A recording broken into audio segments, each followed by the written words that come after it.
الحمد لله نحمده ونستعينه ونستغفره ونؤمن به ونتوكل عليه ونعوذ بالله من شرور أنفسنا ومن سيئات أعمالنا من يهده الله فلا مضل له ومن يضلله فلا هادي له ونشهد أن لا إله إلا الله وحده لا شريك له ونشهد أن سيدنا ونبينا ومولانا محمدا عبده ورسوله الذي أرسله بالحق بشيرا ونذيرا وداعيا إلى الله بإذنه وسراجا منيرا فقد قال الله تعالى في كلامه المجيد وفرقانه الحميد أعوذ بالله من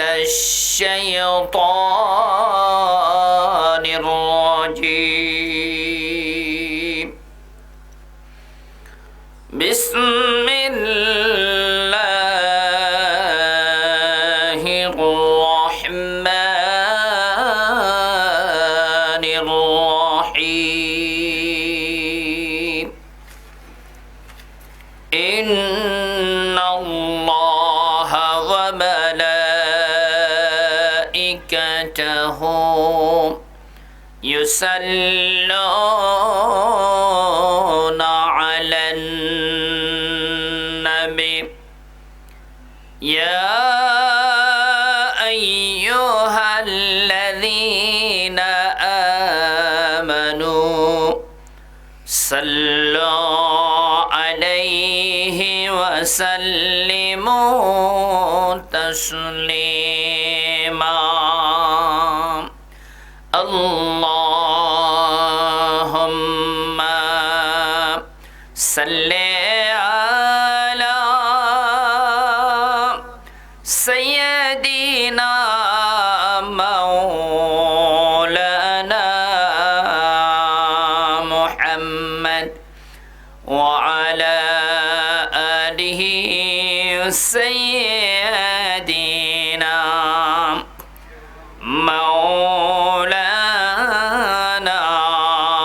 محمد بلغ العلا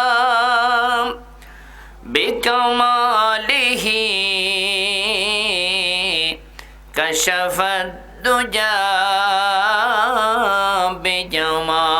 بجماله حسنة جميع خصاله صلوا عليه وآله नहीं दो जहां में मिसाल मोहम्मद जमाल खुदा है कमाल मोहम्मद बलगल उला बिकमालिह कशफ الدجى بجماله حسنة جميع خصاله صلوا عليه وآله بالله من الشيطان الرجيم بسم الله الرحمن الرحيم وكذا ربك ألا تعبدوا إلا إياه وبالوالدين إحسانا إما يبلغن عندك الكبر أحدهما أو كلاهما فلا تقل لهما أف ولا تنهرهما وقل لهما قولا كريما واحفظ لهما جناح الذل من الرحمة وقل رب ارحمهما كما ربياني صغيرا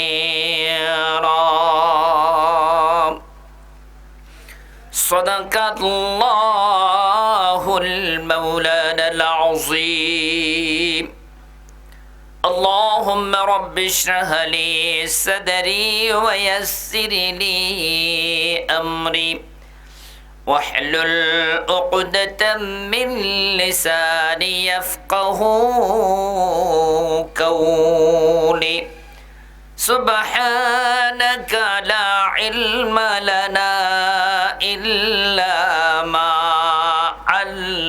علمتنا إنك أنت العليم الحكيم قال النبي صلى الله عليه وسلم القيس من دان نفسه وأمل لما بعد الموت والعاجز من أتبع نفسه هواها وتمنى على الله معزز حاضرين ঐতিহ্যবাহী সফুলদণ্ডী কালু ফকিরপাড়া নিবাসী আমার শ্রদ্ধাভাজন বড় ভাই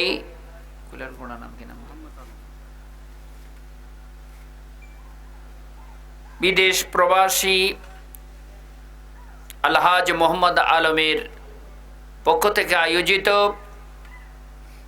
ঐতিহাসিক তাফসীর আল কোরআন মাহফিলের সম্মানিত আলেম ওলামা বৃন্দ,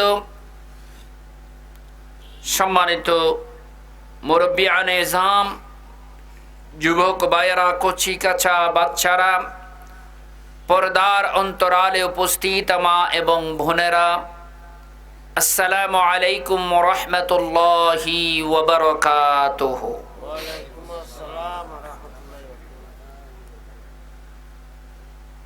আজকের মাহফিলের সম্মানিত প্রধান মেহমান আমার শ্রদ্ধেয় বড় ভাই, এতদ অঞ্চলের তথা পুরো কক্সবাজারের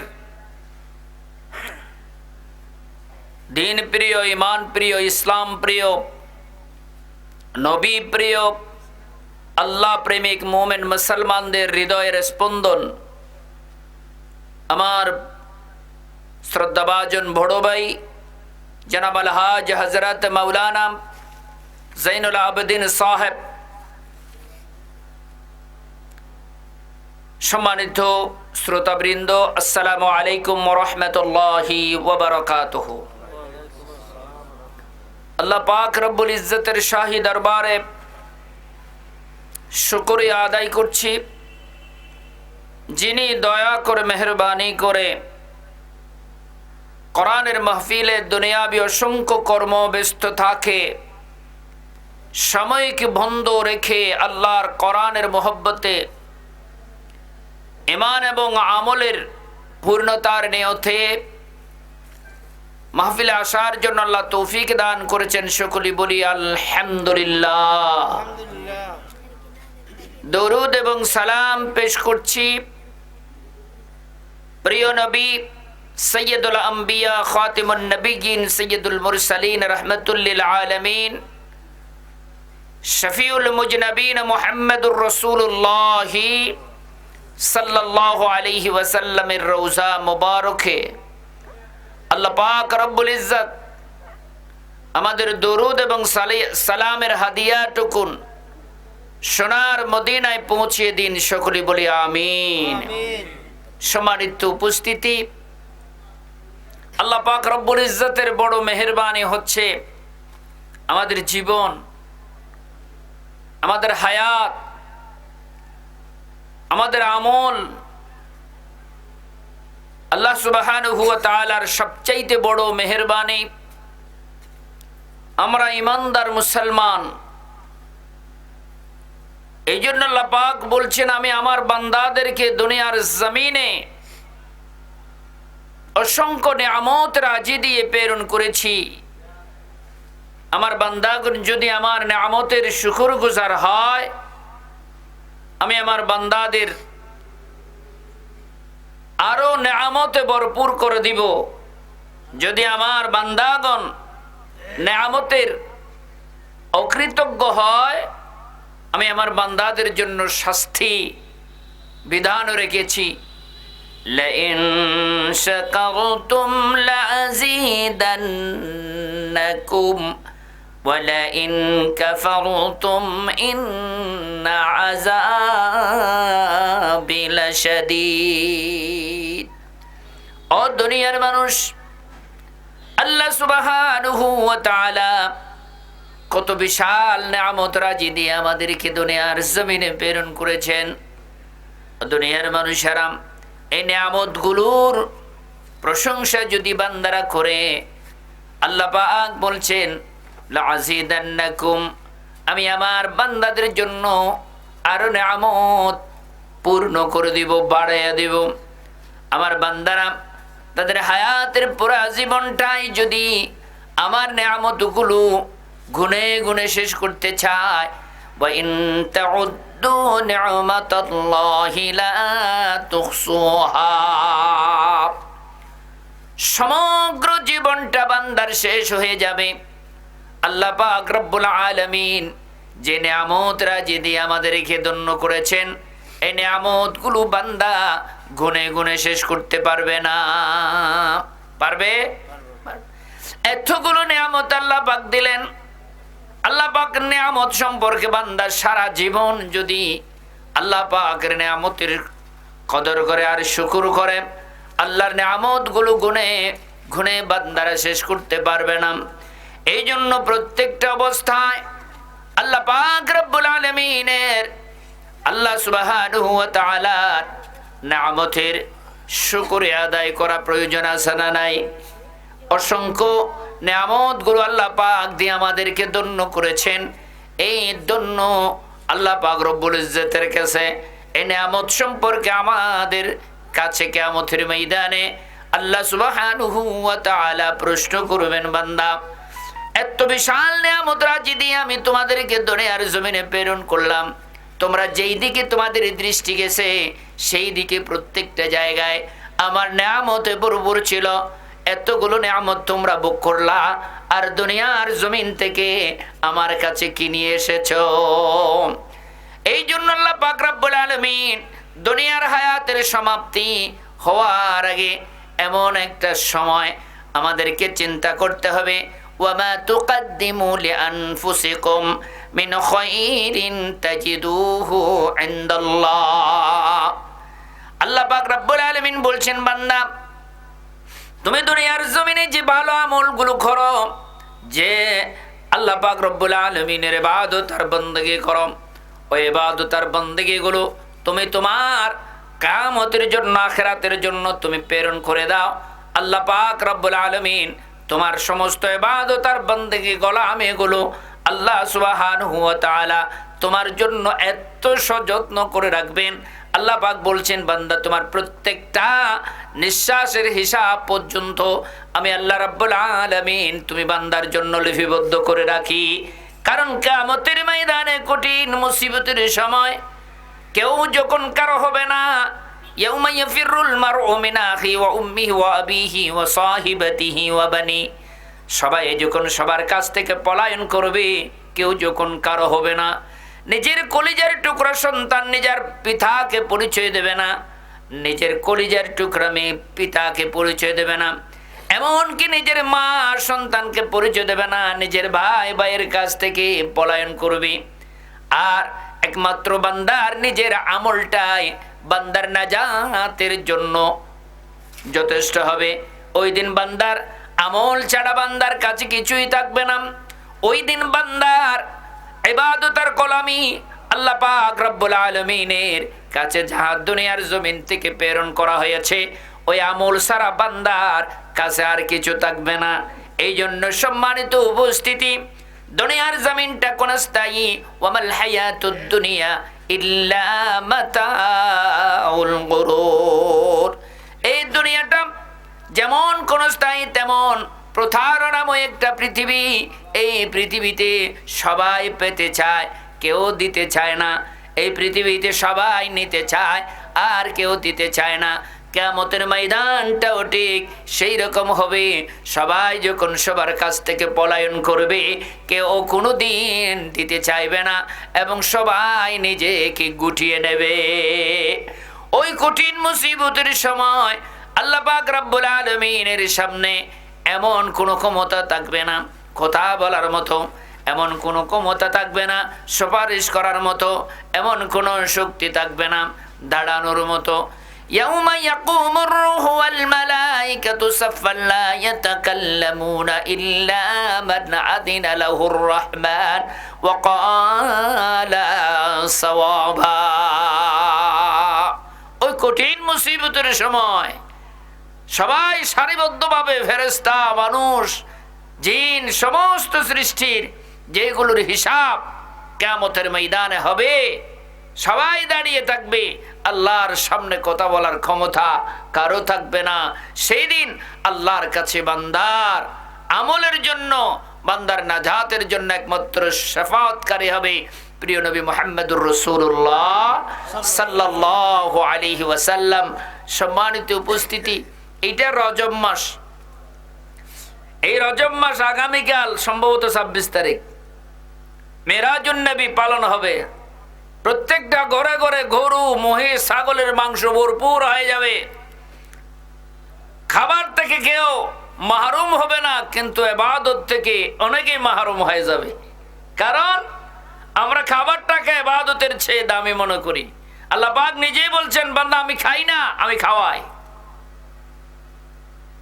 বান্দা আমি তোমার দান নিই না, আমি তোমাকে দান করি এবং তোমাকে পাওয়ার জন্য ব্যবস্থা আমি আল্লাহ নিজেই করি। এই মেরাজুন নবী এমন একটা দিন, এমন একটা রজনী, আল্লাহ পাক রব্বুল আলামিন আল্লাহর হাবিব মুহাম্মদুর রাসূলুল্লাহ সাল্লাল্লাহু আলাইহি ওয়াসাল্লামকে ইসরা করিয়েছেন। সুবহানাল্লাযী আসরা বিআবদিহি লাইলাম মিনাল মাসজিদিল হারামি ইলাল মাসজিদিল আকসা। আল্লাহ পাক রব্বুল আলামিন মসজিদ হারাম থেকে আল্লাহর হাবিব মুহাম্মদুর রাসূলুল্লাহ সাল্লাল্লাহু আলাইহি ওয়াসাল্লামকে ভ্রমণ করাইয়া মসজিদ আকসা পর্যন্ত নিয়ে গেলেন। সেই মসজিদ আকসা থেকে সিদরাতুল মুনতাহা হয় ৭০,০০০ নূরের পর্দাকে ভেদ করে আল্লাহ পাক রব্বুল আলামিনের এমন সান্নিধ্য আমার হাবিব পেয়েছেন। ওই সান্নিধ্যের মধ্যে দীর্ঘতম সময় আল্লাহ পাক রব্বুল ইজ্জতের প্রেমময় আলাপ আলোচনার মধ্যে অতিবাহিত করে যখন আমার নবী দুনিয়ার জমিনে আসবেন, আল্লাহ পাক রব্বুল আলামিন আমার নবীর মাধ্যমে উম্মতে মুহাম্মদের জন্য এমন একটা হাদিয়া, এমন একটা তোহফা, এমন একটা প্রেমময় ইবাদত আল্লাহ পাক দান করলেন। ওই ইবাদতের নাম হচ্ছে নামাজ। এই জন্য কোরআনে অসংখ্যবার নামাজের কথা আসছে। আর এই নামাজ বান্দার জীবনটাকে পূর্ণতা দেয়, বান্দার আমলটাকে পূর্ণতা দেয়, বান্দার ইবাদতকে পূর্ণতা দেয়। এমনকি কিয়ামতের ময়দানে সর্বপ্রথম আল্লাহ পাক রব্বুল আলামিন আল্লাহর হাবিবের এই হাদিসটা উম্মতের জন্য প্রযোজ্য হয়ে গেল। আউয়ালু মা ইউহাসাবু বিহিল আবদ ইয়াউমাল কিয়ামাতিস সালাত। কিয়ামতের ময়দানে সর্বপ্রথম আল্লাহ পাক রব্বুল আলামিন নামাজ সম্পর্কে বান্দার জিজ্ঞেস করা হবে। বান্দা ঈমান এনেছো, ভালো কথা।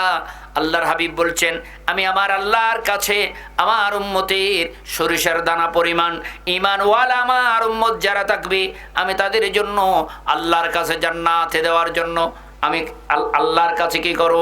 সুপারিশ করব। এরপর আল্লাহ পাক রব্বুল আলামিন সবাইকে জান্নাতি বানায়া দেবে। এরপর আল্লাহর হাবিব বলছেন, আরো কম, কমের চেয়ে কম, সামান্যতম ঈমানওয়ালা যে কোনো মানুষ যদি কিয়ামতের ময়দানে, আল্লাহর হাবিব বলেন, আমি আমার সেই উম্মতগণকেও জান্নাতে দেওয়ার জন্য আল্লাহর কাছে সুপারিশ করব। বান্দা জান্নাতে যাবে ঠিক কথা, কিন্তু ঈমানের মর্যাদা, ঈমানের মজা, ঈমানের স্বাদ পাওয়ার জন্য আল্লাহ পাক রব্বুল আলামিন বান্দাকে এমন একটা ইবাদত দিয়েছেন যে ইবাদতের নাম হচ্ছে নামাজ। আল্লাহর হাবিব নামাজকে এত বেশি পরহেজ, নামাজকে এত বেশি মহব্বত করতেন, নামাজকে এত বেশি ভালোবাসতেন। কোনো বিপদ আর মুসিবত যদি আমার নবীর জীবনে আসতো, সর্বপ্রথম আল্লাহর হাবিব নামাজে দাঁড়াইয়া যেতেন এবং আল্লাহর সাথে রোহানি পরামর্শ করে নিতেন। নামাজ এমন একটা দামি ইবাদত। মসজিদ পুরো দেশ জুড়ে মসজিদ হয়ে গেল, গ্রামে গ্রামে মসজিদ হয়ে গেল, পাড়ায় মহল্লায় মসজিদ হয়ে গেল, কিন্তু নামাজ পড়ার মতো মানুষের বড় বেশি অভাব। এই নামাজ এটা কত বড় দামি ইবাদত, এই নামাজ এটা কত বড় মর্যাদাময় ইবাদত। আল্লাহ পাক রব্বুল আলামিন বলছেন, আমার বান্দাদেরকে কিয়ামতের ময়দানে নামাজীদেরকে ধরে ধরে, নামাজীদেরকে বেছে বেছে, নামাজীদেরকে খুঁজে খুঁজে আগে জান্নাতটাকে কি করে দেওয়া হবে? দান করে দেওয়া হবে। এই জন্য নামাজ দৈনিক যদি 5 বার কোন বান্দা আল্লাহ পাক রব্বুল আলামিনের কদমে সিজদা দিয়ে বলে সুবহান রাব্বিয়াল আলা, সুবহান রাব্বিয়াল আলা, সুবহান রাব্বিয়াল আলা, এত মজা আমার আল্লাহ পাক রব্বুল আলামিন পায়। ফেরেশতাদেরকে বলেও, আমার ফেরেশতারা দেখো, আমার গোলামেরা, আমার বান্দারা আজকে নামাজের মাধ্যমে আমার বড়ত্ব বর্ণনা করে, আমার পবিত্রতা বর্ণনা করে, আমার প্রশংসা করে। আমি আল্লাহ রাব্বুল আলামিন আমার বান্দাদের জীবনের গুণগুলো মাফ করে দিলাম এবং আমি আমার বান্দাদের জন্য জান্নাতটা দিয়ে দিলাম। কারণ নামাজ শুধুমাত্র ইবাদত, আখিরাতের জন্য তা নয়। নামাজ দুনিয়াতেও আল্লাহর বান্দাদেরকে পবিত্র করে। ওয়াকিমিস সালাত ইন্নাস সালাতা তানহা আনিল ফাহশাই ওয়াল মুনকার। যে বান্দা নামাজ পড়বে, ওই নামাজ সহি শুদ্ধ করে পড়বে, ওই বান্দা নামাজ এমন ভাবে আদায় করবে, ওই ইবাদতের মাধ্যমে বান্দার মন যেমন পবিত্র হবে, বান্দার দেহ পবিত্র হবে, বান্দার অন্তর পবিত্র হবে, বান্দা দুনিয়ার জমিনে সম্মানী ব্যক্তি হিসাবে পরিণত হবে। নামাজি মানুষদেরকে আল্লাহ পাক রব্বুল ইজ্জত দুনিয়ার জমিনে এমন কোন বিপদগ্রস্ত আল্লাহ করেন না যে সমস্ত বিপদের কারণে নামাজের কি হয়, বেইজ্জতি হয়, এমন কাজ আল্লাহ পাক বান্দাদের করেন না। কিন্তু তারপরও যদি কোনো নামাজি বিপদগ্রস্ত হয়, ওই নামাজিকে আল্লাহ পাক রব্বুল আলামিন বলছেন ইস্তাইনু বিস-সাবরি ওয়াস-সালাহ, তারপরও তুমি সবর ইখতিয়ার করবা নামাজের মাধ্যমে। কিসের মাধ্যমে? নামাজের মাধ্যমে। আমরা আমাদের পরিবার, আমাদের পরিজন, আমাদের ছেলে মেয়ে, আমাদের আত্মীয় স্বজন সবাইকে সর্বপ্রথম যে কাজটা করতে হবে, বলতে হবে, সেটার নাম হচ্ছে আগে নামাজের দাওয়াত দিতে হবে। সবাই যেন আমরা নামাজি হই, ছেলে মেয়ে বাবা মা সবাই যদি নামাজি হয়, ওই ঘরে যদি নামাজের পূর্ণতা আসে, আল্লাহ পাক রহমতও ওই ঘরের মধ্যে চলে আসবে, ঠিক না? তো সম্মানিত উপস্থিতি, আজকের এই মাহফিল থেকে আমি এই জিনিসটা আপনাদেরকে বোঝাতে চাই, বলতে চাই, ইমানের শক্তিটা পূর্ণতায় পরিণত করার জন্য যে জিনিসটা আগে দরকার, সেটার নাম হচ্ছে কি? নামাজ। নামাজ নামাজ যার ভিতরে নামাজ আছে তার ভিতরে ইমানের পূর্ণতা আছে, যার ভিতরে নামাজ নাই তার ভিতরে ইমানের পূর্ণতা নাই। সুতরাং আমাদের পরিবার পরিজন সবাইকে নামাজের জন্য আহ্বান করতে হবে। রাসূল বলছেন 4-7 বছর বয়স হলে ছেলে মেয়েদেরকে নামাজের জন্য বলো, আর 10 বছর বয়স হলে নামাজের জন্য মৃদু আঘাত করো, তাকে প্রহার করো, মারো, নামাজের জন্য তাকে ডাকো। এই জন্য অনেক পরিবার আছে, দেখা যায় ছেলে মেয়েরা নামাজ পড়ে, বাবা মা নামাজ পড়ে না, এরকম আছে না? আছে। অনেক পরিবার দেখা যায় বাবা এখনো মুখে দাড়ি রাখে নাই, ছেলে মুখে দাড়ি রেখে দিছে। অনেক পরিবার দেখা যায় মা নামাজের প্রতি বেখেয়াল, আর মেয়ে নামাজ পড়ে ফেলে, মেয়ে 5 ওয়াক্ত নামাজ পড়ে, এরকম পরিবার আছে না নাই? এই জন্য আল্লাহ পাক রব্বুল আলামিন পবিত্র কালামুল্লাহ শরীফের মধ্যে আল্লাহ পাক বলছেন, ইয়া আইয়ুহাল্লাযীনা আমানু কু আনফুসাকুম ওয়া আহলিকুম নারা। ও দুনিয়ার মানুষ, তুমি আগে নিজে নামাজি হবা, তোমার পরিবারকে নামাজি বানাও, তোমার মাকে নামাজের কথা বলো, তোমার বাবাকে নামাজের কথা বলো। ও বাবা, তুমি নামাজ পড়ো, তোমার ছেলেকে আগে নামাজের কথা বলো, তোমার মেয়েকে আগে নামাজের কথা বলো, তোমার জবিল কুরবা, তোমার আত্মীয় স্বজন পাড়া প্রতিবেশীদেরকে আগে নামাজের কথা বলো, নামাজের আহ্বান করো। এই নামাজ হচ্ছে বান্দার জীবনের সবচাইতে দামি একটা ইবাদতের গণ্য।